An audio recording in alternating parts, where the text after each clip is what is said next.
Hello and welcome to the Michael Mamas Show. I'm your host, Michael Mamas, and we're coming to you from Mount Soma, home of the Sri Someshwara Temple in the mountains of Western North Carolina. And beautiful fall. Boy, the weather's been beautiful lately. I love fall weather.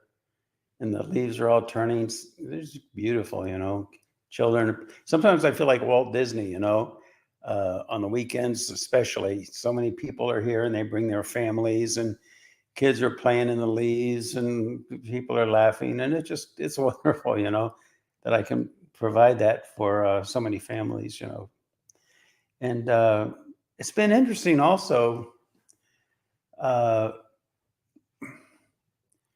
met some really interesting people lately. At the temple, there was this one guy who came, and I go to the temple and people were in there and they walked out, and then some of them turned around and came back in, and turned out the guy was a guru, from India, and he just wanted to talk. And so he was there with his wife and his two sons. I guess they were both his sons, I guess. And it was a great conversation. And he didn't speak English, so it was, his sons, and also Panaji, of course, was there, so they were all translating. And I told him, because we started talking about meditation, I said, I have very strong opinions about meditation, and how to meditate properly. And his son kind of looked at me, and I said, tell him, so he told him, and so we went back and forth, and it's an amazing thing. Scotty, this guy teaches the same meditation that we do, even the same mantra. Wow. Yeah, just same everything, and that stuff comes right out of the Himalayas, thousands of years ago, But he was so he was thrilled, I mean, we really bonded and we really saw eye to eye on so many issues, and well, it's kind of like in the U.S., Christianity. There's some Christians that have very deep, profound levels of understanding of spiritual knowledge, and then there's all sorts of tangents, and of course then the debate gets into, well, who's right and who's wrong, which is, I think, at least in an indirect, if not a direct sense, that's what this podcast is all about. But I guess you could say that. But it was so gratifying, I think, for him as well as for me, to see somebody that we saw so eye to eye. I remember when I first met Pundaji years ago, it was the same thing. It was like, they get it. It's, kind of how I feel about it. And it's about just an integration of the mind and the heart. It's knowledge, to be full, it means it includes all aspects of life. It includes understanding of the heart, includes understanding of the mind, and all that has to be integrated properly and balance, But then there's so many other people that I've met lately. It's been really fascinating. And I remember there's this one woman I met. I wish I could have met her husband, but she came up the temple by herself when I was there. And I guess her husband came up later, and Punji met them both. But I was really impressed with her. And the thing was, it was a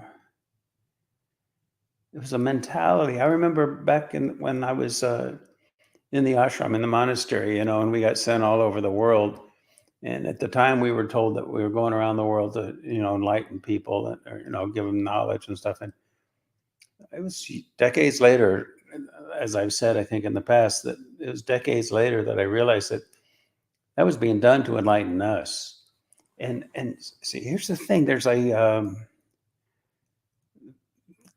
a mentality in different countries that have different mentalities, and then of course there are different cultures, different subcultures, subgroups, cliques, peer groups, families, like that. And in all those things, there's different kind of different currents of mentality. That's why in the blog for this podcast, I posted a picture of the Earth with the clouds, going around it, and you can see the currents and maybe a hurricane in some corner, or in other places everything is calm and clear, and it's constantly changing. And that's a great visual representation of global mentalities, and how the currents of a mentality carry the people. And we do really well. And I think it helps us to meet people of different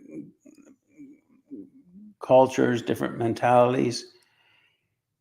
But you can meet them on one level. And I guess in that sense, it's almost perhaps like you use your own mentality as a barometer to evaluate theirs. I don't know. And even if that's not the case, even if you look at other mentality, well, I can learn from this, and oh, isn't that a beautiful way they are, or whatever. But like everything, there's just different levels of taking a step back and looking at it. And of course, I've done that through the decades, as I imagine many, if not all of you have. But I just feel like I got to a deeper level of awareness of the Western mentality, particularly the American mentality, if we can speak in a generic sense like that. And it was humbling, especially when I think what really first triggered my current, wave of interest in this thing. And again, these are just experiences I had this week, really, maybe the past 2 weeks, I don't know, but the contrast was so significant. And it's our mentality that becomes like the invisible authority figure of our life. It's a current, it's a subcurrent, and it has a power that really consumes us, I think, far more than we think. And mentalities can be colored by or color uh, all arenas of life: politics, morality, uh, uh, and they change. There's a certain baseline that may be maintained for longer periods of time, of course. But like if you just look at the mentality of the 50s versus the mentality of the 60s versus the mentality of the 70s, it goes on like that, decade by decade. It's remarkable how people change. It's not just in the fashion, the way the clothes people wear, how they do their hair, or whatever. But it's their whole relationship with life and how they think, how we think. They say that, I forget where it says this in the Upanishads, I guess, where they talk about how, the fastest way to get enlightened is to keep company with enlightened people. The problem with that is, from the perspective of a person's mentality, they have a preconceived notion of what an enlightened person is like. And so they seek out that sort of person or those sorts of people, and they circle themselves, with that. And all they're really doing is reinforcing their current mentality.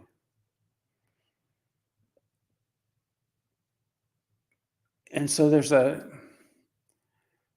methodology there of discernment that it requires a lot of humility. There's another person I met recently, wonderful young girl, very spiritual, and she talked about all the different spiritual, Sai Baba and Anandamaya, all these great spiritual leaders, Maya Baba she was into. And she was a really sweet person. I think she's around 20 years old. I don't know. Yeah, she was a young kid, Um, but I could see just the way her mind worked. Definitely, there was a mentality to it, and in one sense, I guess it was very Western, in that she had a concept, she had a notion, she had a viewpoint that, based on her behavior, you think, oh, there's a very humble, kind person. But at the same time, you could feel there was a certain rigidity there in the structure and nature of the mentality. I know there was a saint I knew in India, and he said the Westerns are really hard to enlighten, and I think that's almost why, I don't know if the word arrogance is appropriate or not, but there's a certain what would you call it? Belief, indoctrination, mindset that isn't so easy to free oneself from or move beyond. And in a sense, we don't really want to move beyond our mentality, in the sense that it's our culture, it's how we've cultured our awareness. But how you integrate that with the deeper levels of life and the more profound teachings and more profound knowledge, it's a highly elusive and subtle path. I know in my teachings, so many people have come and, oh, I've been looking for this my whole life. This is the greatest knowledge. If I knew this was out there somewhere. And, but at the same time, they hear it, they get it, they think it's profound, but to really free yourself from it it's a physiology of consciousness, you see? A mentality is a physiology of consciousness. And shifting physiology is not so easy to do. Sometimes we take on a new philosophy or a new belief system. Oh, I've shifted my physiology of my consciousness. No, you've rearranged the same furniture, perhaps, but it's still the same in that sense. And so human evolution, we talk about shifting the physiology of the body through bodybuilding or whatever. It takes years, But when it comes to spiritual growth,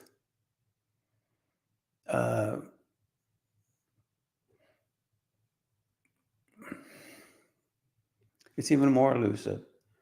It's even more refined. It's even more delicate. We're talking about a process here. And it takes lifetimes, they say. The good news is, even if you're listening to this podcast, you've been at it for, I don't know, a certain number of lifetimes. Otherwise, this sort of subject wouldn't even interest you, I would imagine. But that's the thing we're talking about. And it's hard. Another reason it's hard is because there's this whole process. There's a book, I think, isn't there, Scotty, a book called Oneness to Separateness? I think that could have been Winnicott that wrote it. I It's think like so. a psychology book, and it talks about how when a baby is born, it's one with the mother. And then it's a process of individuation, and separation from mother for the child to become an autonomous being. And that process is a challenging one and a difficult one. And it's really beautiful, really, because it talks about, like, oh, you have your little child in the grocery store and they, cling to mommy's leg or whatever. But then at some point they start getting more independent. And so they'll run down the aisle away from mommy, and then they'll turn. And if mommy's looking, then they run more. And if mommy's not looking, then they get scared and they go back. But it's kind of, testing the waters of that separation. And the thing is that we do that with authority figures in general. There's a process. Even, they commonly say kids, when they become teenagers, tend to rebel, that kind of a thing. And so the relationship we have with the mentality currents that have carried us through life, be it, personal, or be it peer groups, or be it political viewpoints or whatever, that separation process is really delicate. But as we grow, as we evolve, it includes that process of separating from perhaps notions or behaviors or belief systems that you once felt one with, but you outgrow. And we have a tendency to not want to do that. And also, there's another thing is like I call it like it's a rubber band. You'll expand your awareness, you'll move in a direction, you'll get these great spiritual teachings, and you'll move forward. But when push comes to shove, or when life gets challenging or whatever, it's like you've stretched the rubber band and it just springs right back. And so it's not so easy. Evolution is a delicate process, and really the real key to it is to choose wisely. Take a step back and look at the mentality of the people you associate with, the people that you bond with. How do they think? How do they function? What is the tonal quality, the feeling of their mentality? And see how it relates to yours. First, just observing different people. Even in the grocery store, when you're going through the checkout counter, you might even ask yourself, what's the mentality of this person? What cultural mentality, what current of mentality is this person a part of, Not as a judgment, but just as an observation. And do that with different people. And then do it with yourself, One thing I've noticed that I have a tendency, and I've been told this, that I always see the good in people, and that's an asset. I remember one saint in India that I don't know what saint this guy was, but he was a beautiful man, really. And he said, you always see the best in people. He says, at times you're going to feel like that's a curse, but really it's a blessing. So the way he put it. But nevertheless, if you can see that good, the divinity within, but at the same time, not become oblivious to the nature of the mentality current that is carrying that person. Because everybody's divine deep inside. If you go deep enough inside, they're one with God. But how they behave on the surface is such a result of the mentality current that is carrying them, and it's important to be aware of it. And it's not easy. I mean, you love people, and you care about people. And I know for myself, it's like, I've gotten to know people and I see the mentality current, I do, but there's a part of me that just can't believe, why do they have to give themselves over to that? Why do they have to behave like that? Can I, lack of a better way of putting it, talk them down from that? Can't we just talk and get past that? And of course, even in the moment, if you can, the rubber band's going to oftentimes spring back. So it's a really delicate process. And right now, the world, I mean, the currents, just watch the news, you see all these swirling currents. There are hurricanes everywhere and conflicts everywhere. And those are the mentality currents that we're dealing with. And so now it's a time of just, you got to run the rapids, and I think it's fortunate to know that there's a great time coming, but we need to get through this, Scotty, am I making sense here? 100%. Yeah. Yeah. It's not so easy to do, It's simple, but it's not easy, huh? Yeah, I mean, the basic principle is so easy, Consciousness becomes conscious, aware of itself. Manifestation, we go into the relative, we gravitate back to who and what it is we really are. It's just gravity. And that's the process. But you see, there's there's reflection. To be reflective, what Adi Shankara called discernment, to really cultivate the ability to be reflective and discerning, as opposed to rebellious, It's easy to, oh yeah, right, there's cultural mentalities here, and I'm not getting carried in that wave of cultural mentality, so you rebel. And that's common.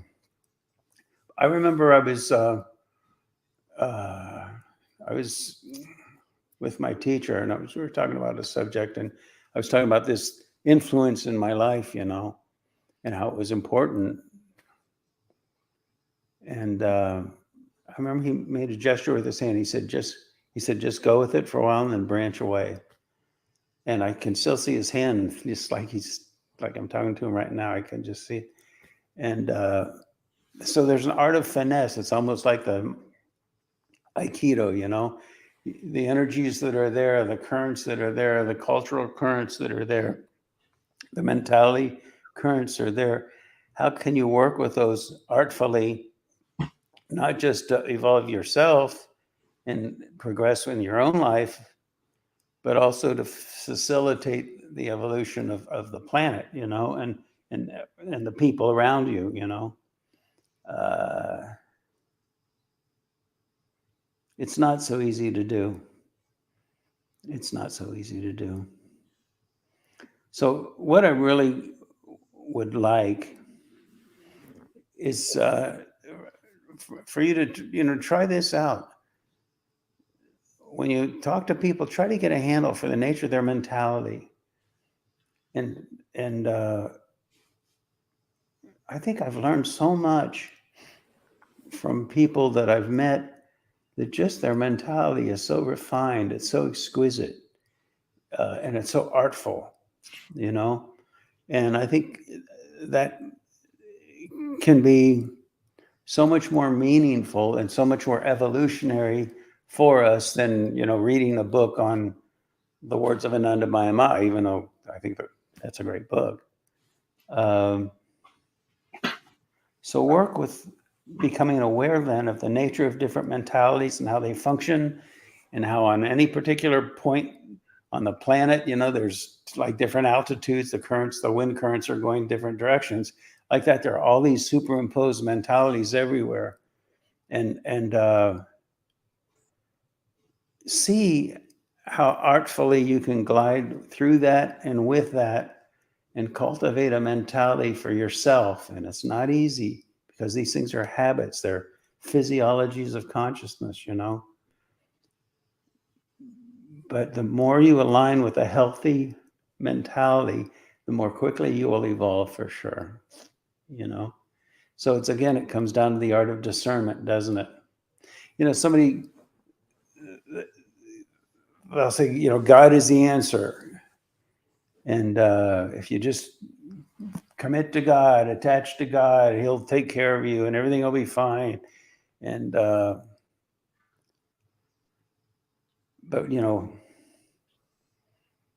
that all depends on what you really mean by the word God, And it's not a mentality. Many mentalities are out there and I think all mentalities, don't they, believe in themselves, believe they're right, they're self-perpetuating. Even well-intended mentalities, different viewpoints of Vedic knowledge, of Hinduism, of Christianity, of anything. So we can't be simplistic in our definition of that one thing that's the source of everything, that's the source of the infinite harmony and intelligence that created, maintains, sustains the whole universe. So even that, we do will to culture our mentality. And if you can get involved with a cultural current that's really, really healthy,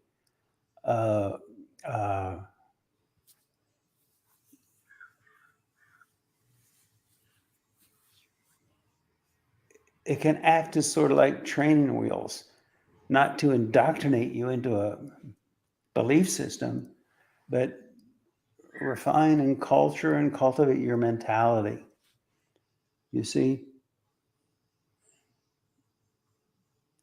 human evolution is not a simple thing. And it ultimately leads to something called innocence, but innocence is not naivety. Innocence is quite simply, you got it. It's deep inside you. There it is. Knowledge, wisdom, truth. But it's shrouded in the mentalities and the belief systems that you've attached yourself to, that you're carried through, that you believe are you. But innocence is coming from that place of inner divinity and inner wisdom. And so you're just innocent in the sense that how something affects you, how it makes you feel, what it makes you think, if you believe it's true or not true. It's coming not from a place of identity with a particular cultural current that you've bought into, but it's just from the purity of your own inner being, you see, the naturalness of your own inner being. And oftentimes that's it can be shrouded by hurt. I guess classically, childhood hurts. Psychologists say that the way your mentality works is predominantly formed by the first 5 years of your life. And then you just carry through with the rest of your life with that sort of thing. And so many of us have childhood hurts, we all do, really. And so it's a reactionary thing. And what we decide we believe in is really a cover-up of the hurt that we feel deeper inside. And so we defend in different ways, you see, by asserting a belief system, by becoming passionate, by becoming rebellious, by becoming submissive and hiding away, different ways we react. But fathoming all that leads us to a place of just simple innocence. And in a healthy environment, particularly in childhood, when we're growing up, yes, we're provided with training wheels as we learn to navigate life as an adult, as an individual. And we don't need the training wheels anymore. But the training wheels don't define us. The training wheels help us blossom into the divine person we are, in which case then we cultivate a profound level of respect for cultural integrity, for healthy training wheels. And you then become the embodiment of truth, the embodiment of divinity, the embodiment of wisdom. And you don't throw away the training wheels, but you believe in them in the sense that you know that those help you and they can help other people. And that becomes the fountainhead of a healthy family dynamic, you see? All right, I hope that helps. I hope that all makes sense. But how did I do, Scott? Does that make sense? Yeah, no, It's definitely. good. Yeah. All right. Well, thanks for listening, everybody. And Scotty, if there's nothing else. We're getting ready to do a class with the Jaden's kids about. How old is Jaden now? He's about to be 16 next month. Really? Wow. Yeah. Yeah. So, but we're all getting together and talking about college and prepping for college and figuring out, Jaden. It's amazing. They grow up. Boy. But I thought it would be a good, what you were saying today, just about seeing your mentality and finding out who you are and, your likes, your dislikes, just how can that help them prep, Boy, that's really a good point. College, particularly when the kids are about to go off to college or wherever they go. They're going to be exposed to different mentalities, and we naturally want to be liked. We naturally want to bond. We want friends, and so a lot of times we'll hop onto a mentality that maybe isn't consistent with not just our family background, but also, our inner divinity. Sure. Just to get along, so yeah, it's a good time to have that awareness. It's always a good time, but perhaps particularly then. Yeah. I just kind of want to get all these kids like thinking, because all these colleges have different personalities too. They have what? They have different personalities. Like they're different like ecosystems inside of a university. There's a cultural mentality of the university, and there are subcultural mentalities within that university. Right. Yeah. Because I don't think there's a lot of prep. It's like, kids just, okay, I want to go to Michigan, or I want to go to this, or why do you want to go there? What is it about it? What, about you, that kind of thing. Just get them thinking about that. I was wondering if that's a good exercise, what you thought. about that. I remember when, particularly my older daughter, when she went through a shift of, bonding with her friends and that, and you could just see her getting caught into another mentality current, and it wasn't a terrible one or anything like that. I'm not saying that, but it was different, and so we ride the waves of these different currents, and hopefully we navigate through them wisely, because now there are so many currents out there, Scotty, as you know, that are so powerful and so unhealthy, really. Yeah.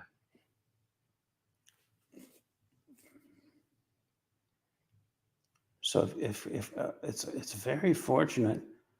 That's why, like, and it's so transparently obvious, like when I see these different groups and different individuals come into the temple or come into Mount Soma and visit, and it's really beautiful when you see like a healthy family, and they have such a powerful, strong, loving, nurturing cultural integrity.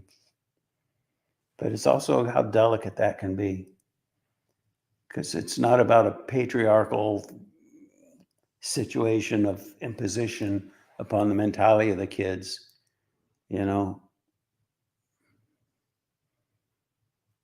It's more like a communion. Hmm. Okay, I guess that's about it. And Scotty, anything else? No. Okay, everybody, thanks for listening, and we will talk with you again next week.